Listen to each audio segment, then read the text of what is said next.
Si vous allez lire, lisez Josué, Zacharie chapitre 3, du verset 1 au verset 7.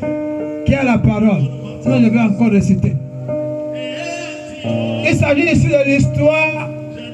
L'histoire de qui? L'histoire de Josué. Josué s'est présenté devant le sacrificateur.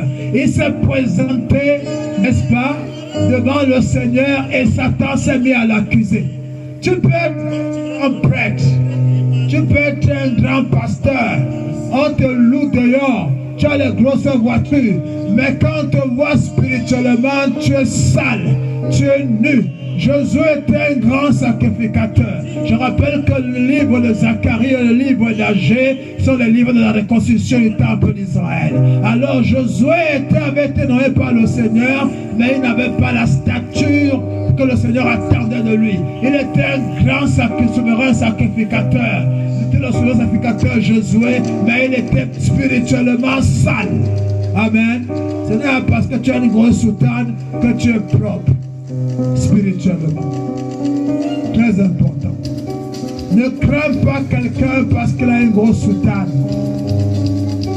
Crains quelqu'un parce qu'il est propre spirituellement. Amen. Je me rappelle un jour, j'étais à Stuttgart en Allemagne. J'ai rencontré un rabbin.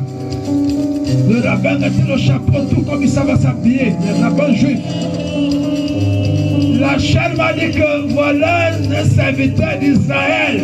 Alors il faut vraiment le saluer avec révérence. Je l'ai fait.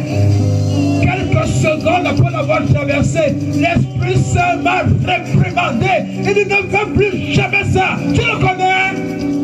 À cause de la vie, j'ai voulu vénérer un homme parce qu'il dit que non, c'est un enfant d'Israël. La passion de la chair. L'Esprit m'a dit que jamais tu le connais. Tu connais ce pouvoir spirituel. Tu connais qu'il est spirituellement. L'Esprit Saint l'a pesé, il était léger.